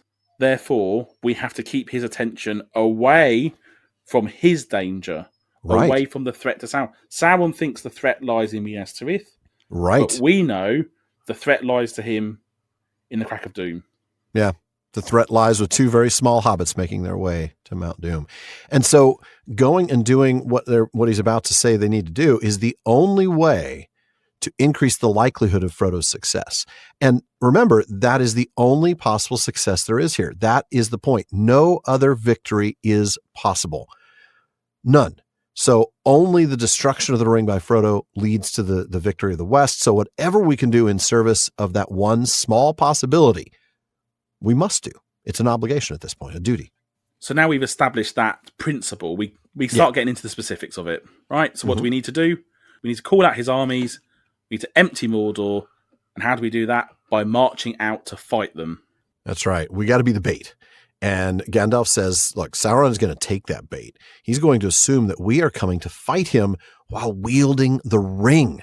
He's going to be excited. Hey, look, there's an army coming to face me, an army of only 7,000, as we'll find out. They must have the ring with them because otherwise they're the biggest idiots ever. So I'm going to get the ring. I just need to let them come to me. They're doing my job for me. I can stay here safe in Barad-dûr. And he goes so far, Gandalf does, as to quote Sauron's little thought process here. I love that as he seeks to secure the ring. Good stuff. But Gandalf is clear. We are doing this with our eyes wide open. Yeah. We want him to take the bait, but we have to accept we are bait. Yeah. We've got to do that with courage, despite the fact that there is virtually no hope for us. Yeah, there really isn't. There's only a small chance of victory. That is Frodo's quest being successful. But we must do all that we can to increase the likelihood of that one small chance. Absolutely. As you say, this is the only possibility of victory. So we need to do all we can to increase that only possibility. Yep. And Gandalf goes further. It's not that just that it's the right thing to do for the ring or for Middle-earth, for Frodo. Yeah. But it is our duty. Yeah. An obligation. Yeah, absolutely. A moral obligation here. I mean, after all, here's the thing, Gandalf points out. If you don't go anywhere, you're going to die anyway, because eventually Sauron will come out and attack, and there is no way we can hold him off. So you're all going to die anyway. So here's your option. You can either die knowing that Sauron's victory is complete, or you can die knowing that there's a possibility Sauron can be defeated. And maybe, just maybe, you'll even live through that one. Maybe. Unlikely. But but maybe. Yeah. For me, this whole passage is Gandalf, the politician, Gandalf, the general. Yeah. We've joked about it, both of us. This isn't a debate at all. I know, it's not. It's called The Last Debate. Actually, it's a dreadful name, probably, because there's not a lot. There's not a lot of debate going on here. It's the last monologue. Yeah, Gandalf is just saying it as it is.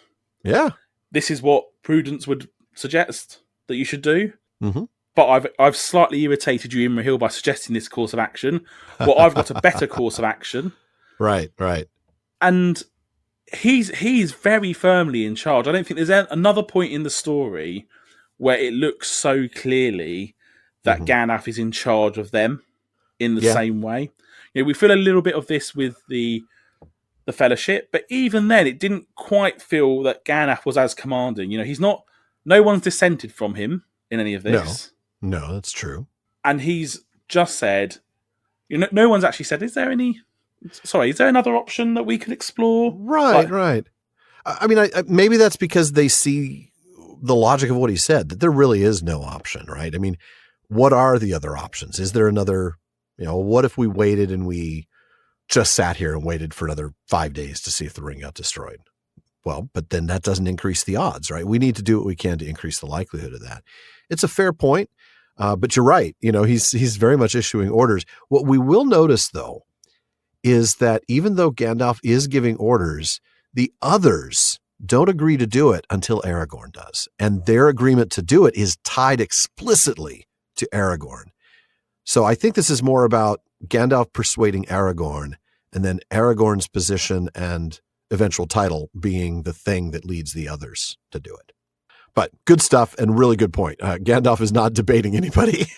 So I'm going to have you pick up immediately after I left off, as Aragorn, in fact, makes that decision. They were silent for a while. At length, Aragorn spoke. As I have begun, so I will go on. We come now to the very brink, where hope and despair are akin. To waver is to fall. Let none now reject the counsels of Gandalf, whose long labours against Sauron come at last to their test. But for him, all would long ago have been lost. Nonetheless, I do not yet claim to command any man. Let others choose as they will. Then said Elrohir, from the north we came with this purpose, and from Elrond our father we brought this very counsel. We will not turn back. As for myself, said Eomer, I have little knowledge of these deep matters, but I need it not. This I know, and it is enough, that as my friend Aragorn succoured me and my people, so I will aid him when he calls. I will go. As for me, said Imrahil, the Lord Aragorn I hold to be my liege lord, whether he claim it or no. His wish is to me a command. I will go also. Yet, for a while, I stand in the place of the steward of Gondor, and it is mine to think first of its people. To prudence, some heed must still be given, for we must prepare against all chances, good as well as evil.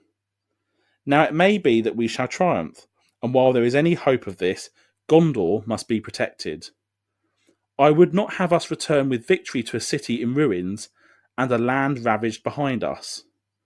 And yet we learn from the Rohirrim that there is an army still unfought upon our northern flank. That is true, said Gandalf. I do not counsel you to leave the city all unmanned. Indeed, the force that will lead east need not be great enough for any assault in earnest upon Mordor, so long as it be great enough to challenge battle. And it must move soon. Therefore I ask the captains, what force could we muster and lead out in 2 days' time at the latest? And they must be hardy men that go willingly, knowing their peril. Wow. Well, let's go back to the beginning of that, right? After a time when we imagine, honestly, that these men are pondering their own deaths as well as the deaths of the men that they lead, Aragorn speaks, and he decides he's going to continue to do what he set out to do. And he says it specifically, kind of like you talked about earlier about Gandalf, a very strong deference to Gandalf. Let none now reject the counsels of Gandalf. Aragorn points out they've come to this very brink, and he delivers this line that is interesting to say the least. I want to talk about it briefly. Where hope and despair are akin. What does that mean? How do you view hope and despair being akin when you get this far down the road? So for me, I think this goes back to that sense that events are on a knife edge. It is so close between heading in one direction and heading in the other direction, whether it be hope and despair, that they are essentially the same. I think the other thing for me on this one is even if everything pans out the way they want it to pan out, right? There's going to be some form of battle. That's clear. Gandalf says that there has to be enough of a force to challenge battle. There will be despair nonetheless, even if there is hope, because some of these people are going to get injured and they could die. We're going to challenge Sauron to battle. They could all get wiped out. But if it holds Sauron's eye long enough for Frodo to make it to the Samath Naur, then at least there will be a future for the rest of the world. And that's that whole duty thing. It's tough. I mean, I think you're right. There's this idea of hope and despair being akin. I think part of it may just be that at this point, whatever action we take looks the same either way. If they were despairing, they could just let's get this over with. Let's go out there and fight, and we're just going to despair. Or hope. We're going to hope for this good outcome. But either way, it looks like the same sort of thing. I don't know. There's that. I think the other thing is maybe it's more like circumstances are so desperate here, it would make just as much sense, like rationally speaking, to embrace despair as it does to embrace hope. I mean, in fact, Gandalf sort of suggests it's actually more reasonable, right? Prudence would counsel this. It's more reasonable to despair. And it's actually hope here that is utterly irrational. Makes no sense to hope. Well, going back to the final sentence of the passage I read. Yeah. They must be hardy men that go willingly, knowing their peril. I love that line. Yeah. So in that sense, you're right. They must know this is desperate. Yeah. They have to know. They have to you're know. going on what is very likely a suicide mission. You're asking a lot of these men. And so you have to, I think, tell them, what they're going to be facing and why we're doing it. And interestingly, no one will be ordered to do so. They go willingly. Yeah. Right. I don't know that I've ever noticed that before, that this is an entirely volunteer force. I mean, of course it is. I mean, and we see later in the next chapter that some of them who change their minds are allowed to freely leave without shame. Or at least with less shame. I think, Aragorn basically says, and here's a way to restore some of your dignity. Go take that island. But, there's a kindness and an empathy and an understanding of, wow, you're just a shepherd from the hills in South Gondor. And now you find yourself in this terrible place, which, man, when we get there, it is a dark, dark place. But let's come back to here. Yeah, so Aragorn encourages them all to follow Gandalf's advice because Gandalf has been fighting Sauron longer than they've all been alive. Quite a bit longer. He's been here for over 2,000 years at this point. And, we talk about people going willingly, and Aragorn says, I know I'm not the king. I know I'm not in charge. I'm not commanding anybody to do this. It's just a suggestion. It's more like guidelines than an actual command. Is that a Gimli impression? Or man, there you go. There you go. Bringing in the pirate dwarf thing. All right, so Elro here, speaking for Elladan too, poor Elladan, says this was Elrond's advice as well. We're going to go. So for him, it doesn't seem to be directly connected to Aragorn. Instead, for them, their authority is their father. And so they're doing what their father wanted them to do. Éomer, though, links his going to Aragorn. He says, look, I don't know all of this stuff. I don't need to know all this stuff. I mean, Éomer, let's be honest, Éomer's a bro, right? I mean, he's not paying much attention to the news here. He doesn't worry about the councils. He's just like, what do I got to do? Oh, you need me to fight? Okay, I can do that.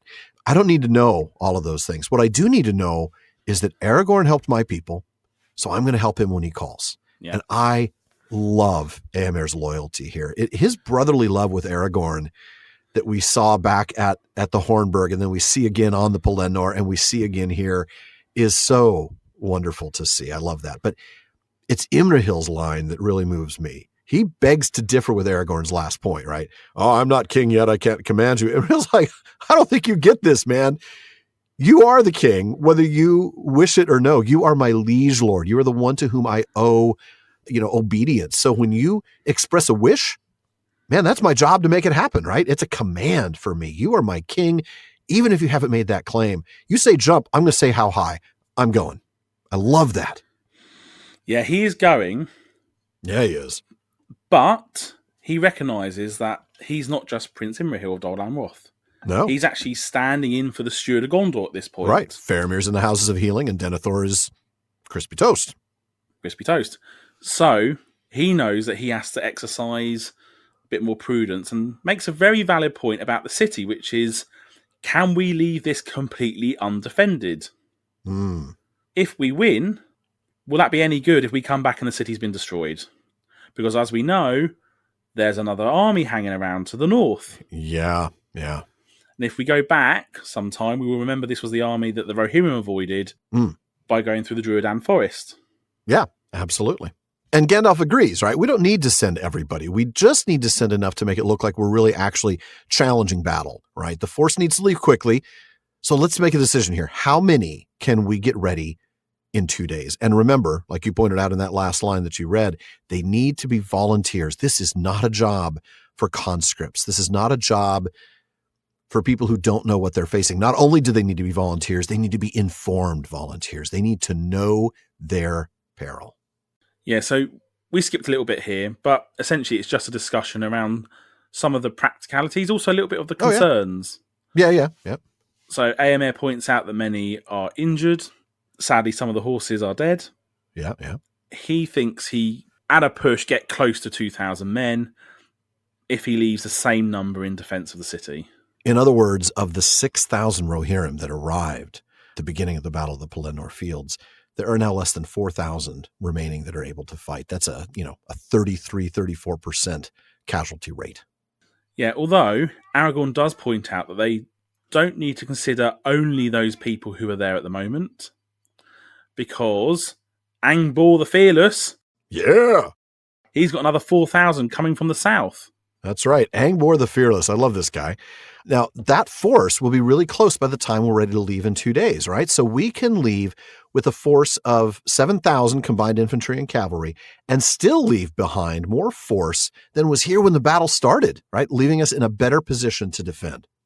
Yeah, although Imrahil also was concerned not just about the forces required to protect the city, but the defences on the city, in particular, the gate. Oh, yeah.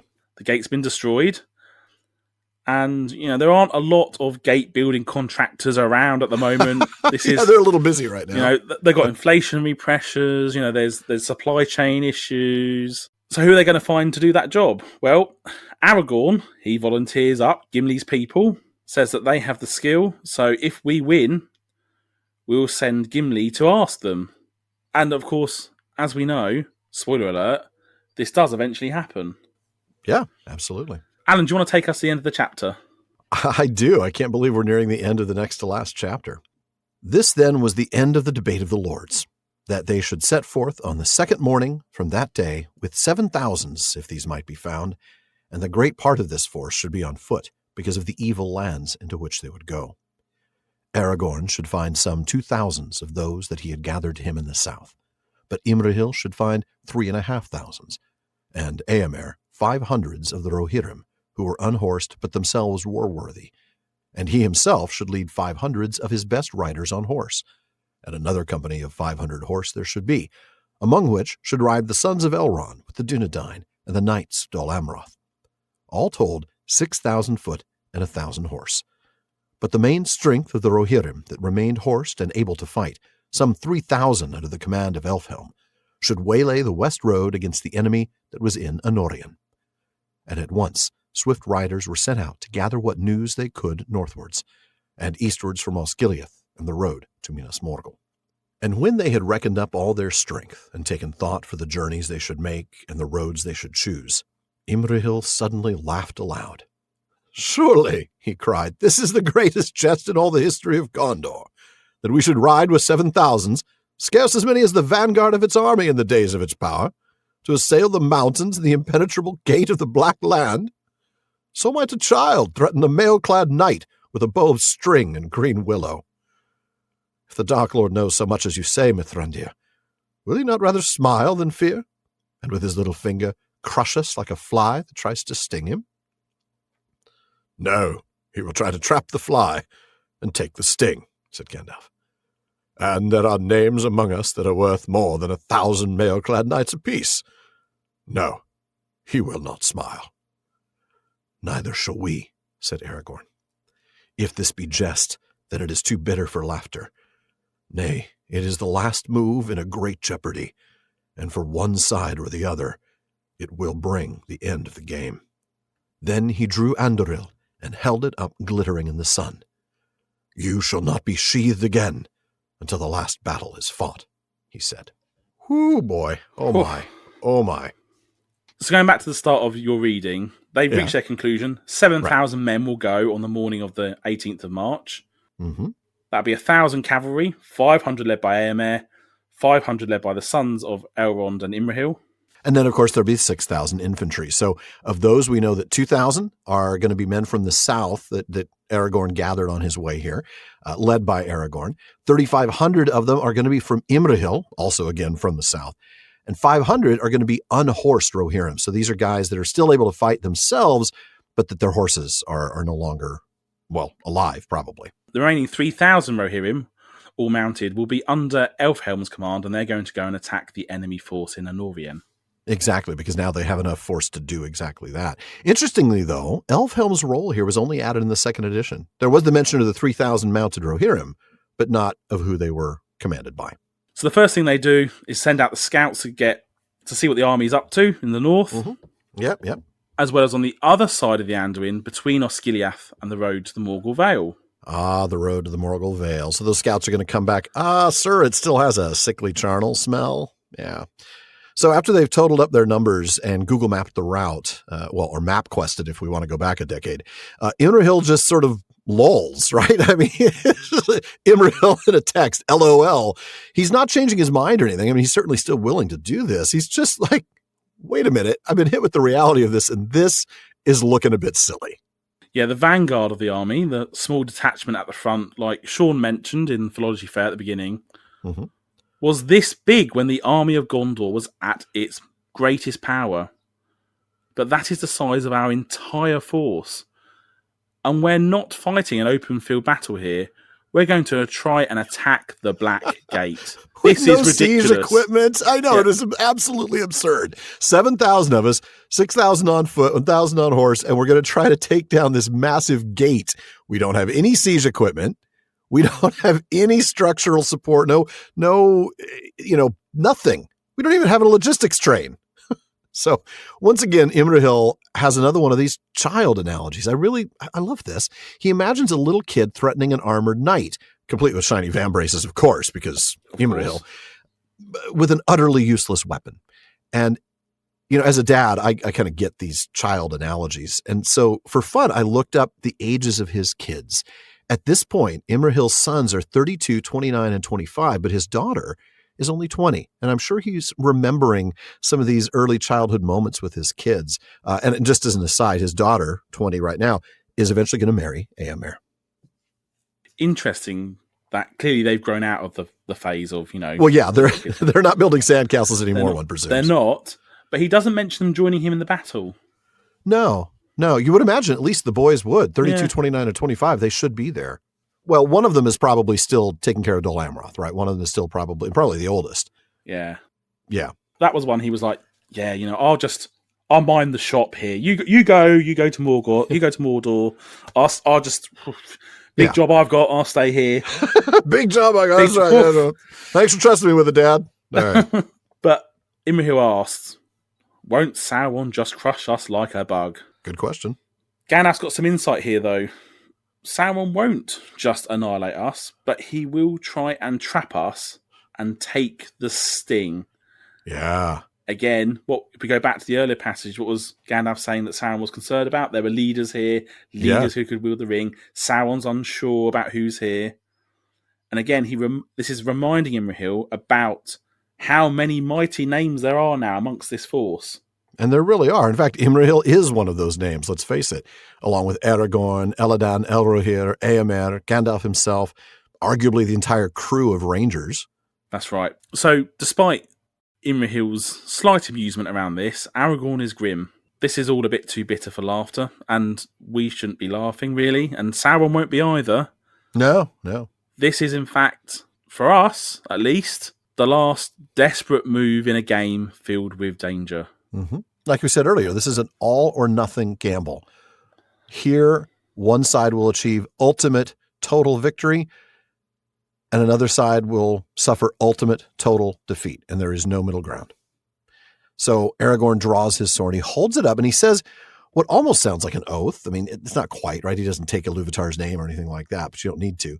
He's not going to sheath his sword again until the last battle is fought. So incoming pedant warning here. What does this mean? Did he just wander around Minas Tirith for the next 2 days with his sword unsheathed, riding all the way to the Black Gate for a week, just letting it hang out there? Well, there's something solid here. I mean, there's two solid options. First, he is simply speaking figuratively. The literal meaning of the phrase would be something like, you will not be sheathed again permanently with no intention to unsheathe you in the foreseeable future until after the final battle of this continuing war. But that's dull. It is, isn't it? It's pedantic, but it's dull. Yeah, It's dull. We like what Tolkien said. Yeah, I agree. There's also the possibility that the again is the key here. Aragorn, after all, is about to sheathe it right now. So when he says, you shall not be sheathed again, he could be referring to the next sheathing that will take place after the sheathing that will immediately happen when he finishes speaking now. So I don't know. It could be either way. Yeah, I mean, I don't imagine he's walking around for the next 10 days with his naked blade on display, but who knows? This is Aragorn after all. It is indeed. So there may be names among them worth more than 1,000 mail-clad knights apiece, but I'm not entirely certain that Barliman would be among those names, no matter how valuable we think he is. Besides, I don't think Sauron wants to trap Barliman and take the mailbag. But speaking of the mailbag, Shawn, what do we have tonight? So our first question is a relatively light one on the nature of the elves and men. Pauline B asks, we know that half-elves have a choice between mortal or immortal life, and we see characters throughout the Legendarium choosing one or another. I was wondering if it's also the case for Eldarion, Arwen's son, or if not, then why? After all, Arwen has chosen mortal life as Luthien did, and Dior was counted among the elves if I recall correctly. Is the fact that elves left Middle-earth a factor, and because Middle-earth became the dominion of men, hence an elf wouldn't have a place in it anymore? Or because Arwen was the last of her kind given a choice, or it was Ilúvatar's plan all along to end the choice with Luthien's great-great-granddaughter? This is an excellent question. Pauline, it's a good one. I covered a similar question on today's Tolkien Times a couple of months back. I was asked about Dior specifically because, of course, I think we all sort of imagine Dior being counted among the elves. But when we look in the History of Middle-earth, Volume 5, that's The Lost Road and Other Writings, we read an earlier version of Manwë's judgment regarding Eärendil. And in that text, Tolkien writes, now all those who have the blood of mortal men, in whatever part, great or small, are mortal, unless other doom be granted to them. And then he goes on to say, and other doom has been granted in this case to Eärendil because of what he's done. Christopher Tolkien observes that if that's what we go by in the notes, he says it is to be observed that according to the judgment of Manwë, Dior, Thingol's heir, son of Beren, was mortal, irrespective of the choice of his mother. So on that basis, you have to say that there's a specific rule that says if you've got human blood in you, right, no matter how great or small, if you are a man in any way, you are mortal unless you're granted a very specific exemption like Eärendil and Elrond and Elros and so on. Yeah, we've got a little bit more on this in The Nature of Middle-earth. So in an earlier draft, it indicates Tolkien actually originally imagined all the grandchildren of Eärendil and Elwing, including the children of Elros, would also be given the choice. But Tolkien changed his mind. And it does seem to be the case that all half-elven, or even 99% elven, are indeed mortal unless Ilúvatar himself says otherwise. Because, of course, this is about the gift of men that only he can change. That's so, right. Of course, we know that it was specifically said otherwise in the case of Eärendil and Elwing. That choice was then passed on to their children, Elrond and Elros, and then on to Elrond's children. Now, of course, Eldarion isn't included in that offer. That's very correct. Yeah. And we know that the choice, by the way, seems to be one way. That is, a child of a half-elf that chooses to be mortal cannot be immortal. For reference, see the frustration of the Númenorians, right? I mean, Elros was given that choice, but once he chose to be mortal, he was mortal. And I think that certainly suggests, that Arwen, who is now chosen to be mortal, her son would not even have that choice. But here's the thing, this principle that even a small percentage of mortal heritage makes you mortal, it also resolves the questions about the princes of Dol Amroth, right? They have a little bit of elven blood, But here's the thing, like you said, it comes back to the gift of men. The gift of men cannot be taken away except by Iluvatar, and that choice was only offered to 7 people in total. So I think, to answer the question, we think Dior was mortal and Eldarion was mortal because that choice was simply not offered to them. Yeah, they weren't named in the exemption that Manwë talked about there. Yeah. Excellent. And Alan, have we got time for one more question? Always for you, Shawn. We've had this exact question before, but I want to have fun with this. Josh M. asks us, if you could change one thing each in the books and the movies, what would you change? Now, I've got a bet on that you're going to say Tom Bombadil, but go. What do you got? Well, actually, there's this passage it's a chapter called The Last Debate where Gimli messes up the timings on it. Really? That's the one thing you'd fix in all the text? There's lots of things I'd like to fix in terms of having more detail. Yes, add, not fix, but add. Yes, but add in. I think, yeah, for me, there's a couple of changes I would probably have made if I was Tolkien. So Shawn's Tolkien now. Okay, God help us all. Tom Bombadil probably is in there as a category, but really, okay. Actually, for me, my main one would have been Legolas. And I think I would have rather had Glorfindel in the Fellowship. Oh my, yeah. The mighty Elf Lord himself. We've covered this in the show before. Actually, the relatively peripheral nature of Legolas and Gimli compared with the rest of the Fellowship. Actually, they do not have that level of importance compared with the others. And no, their importance is almost in relation to each other. Their importance is in the significance of elves and dwarves being, sort of reconciled. Yeah, I feel like if I'd had Glorfindel in the Fellowship, that then leads me on to the thing I would have changed about the films, because the way Legolas was treated in the films was just a stunt man. He was just there. Yeah, pretty much, yeah. Just a guy who can defy gravity, yeah. Actually, it was cheap, and I didn't particularly like it. That's fair. I probably would make more changes to the Hobbit films than the Lord of the Rings ones, so I think we all... I didn't even think about that. I was just thinking Lord of the Rings, but yeah, go for it. Yeah, I think we all basically nearly all of it after the scene at the that's beginning. The thing. So I probably would make some... Is there anything in the book, though, of The Hobbit that you would change? Oh, I would probably like to know more about... Again, this is I would like to know more about... Addition rather than change? Addition rather than change. Well, it's a change by adding in things. True. The journey back and the auction. Yeah. Oh, yeah. I'd like to know how he was legally declared, that his stuff could be sold off. I'm sort of interested in that. And whether it's too late for him to file an appeal. Yeah. No, I've nothing I can do. You're dead. I'm sorry. The other bit that's slightly, on a more serious note, that slightly jarred with me is the moments in The Hobbit of the elves singing. This whole tra-la-la-la-la. Yeah. It doesn't fit very comfortably when you read what elves are like in the Silmarillion.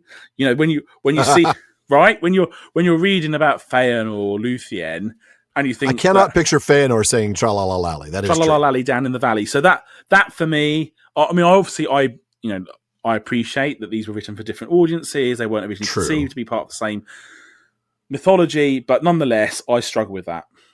I did too. Until I read Corey Olsen's Exploring the Hobbit. He talks about that, and he's got this approach to that sort of like, hey, these elves have been around, and now it's time for them to just party and take it easy. There's sort of a lightness to them, even though they are Noldor exiles. But that's probably a little deeper than we need to go in the mailbag. Galadriel really comes across as somebody who's relaxing and taking it easy. Well, go read Exploring the Hobbit for that one. I'm going to say...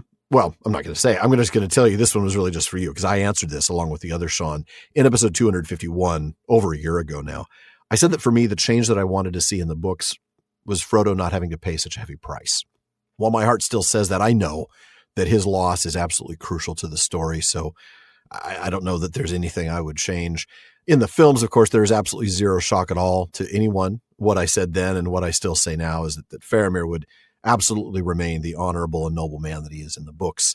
I would be certain, and absolute non-negotiable that he would get his awesome speech.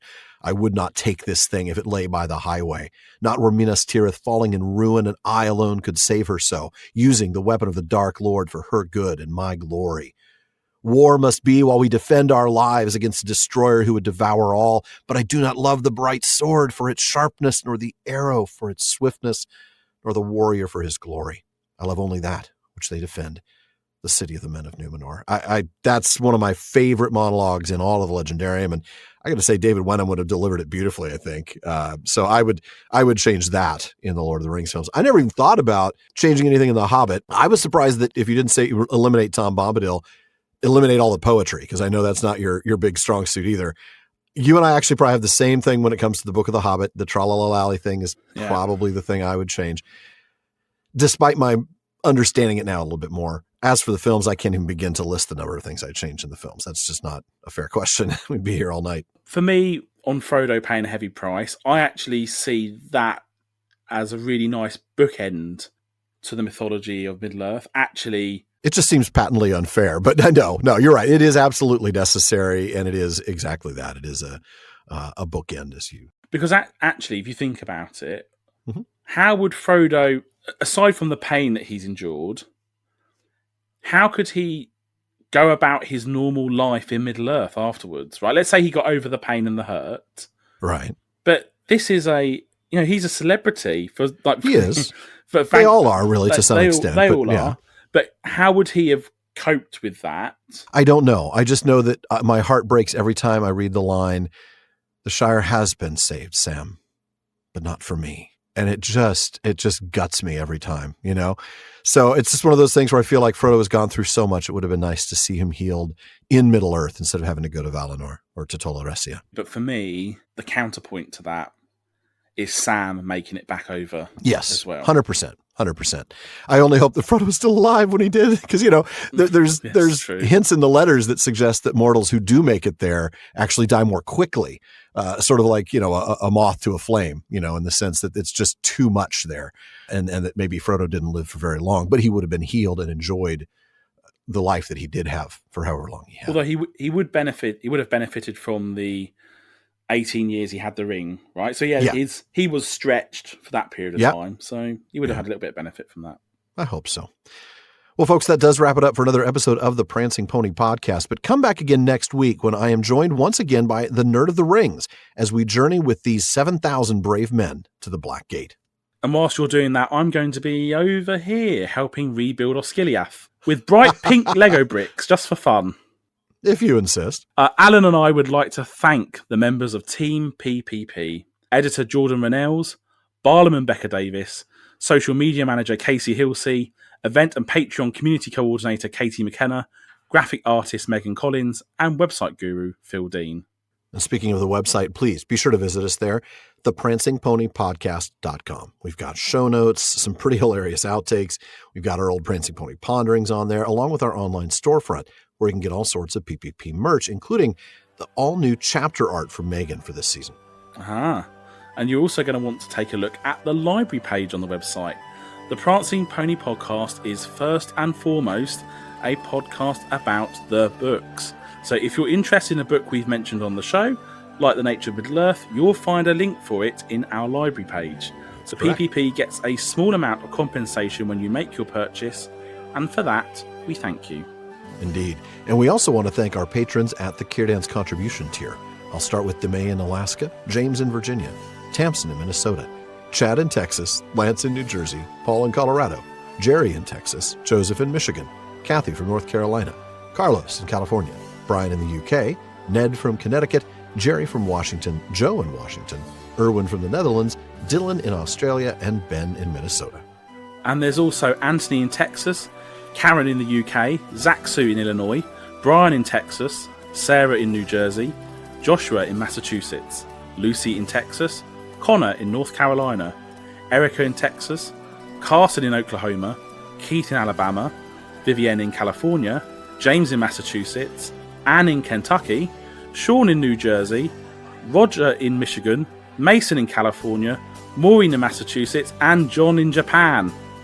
Thank you all so very much for your support. Indeed, thank you very, very much. And make sure you don't miss any of our episodes of the Prancing Pony Podcast. Subscribe now through Apple Podcasts, Spotify, Amazon Music, or your preferred podcast app. And one last thing, as always, don't forget to send your thoughts, comments, and most of all, your bad jokes about sheathing, never mind, I don't think I want to hear those, to Barlaman at theprancingponypodcast.com. And if you want your voice literally heard, just send us audio of your question. Visit podinbox.com/prancingponypod and record your question for us. Do still email your questions to Barliman. Even though Barliman has been a lot more reliable lately, there's still a lot of mail to sort through. We'll try to get to you just as soon as we're able. As always, though, this has been far too short a time to spend amongst such excellent and admirable listeners and another excellent and admirable co-host. But until next time. Bye for now.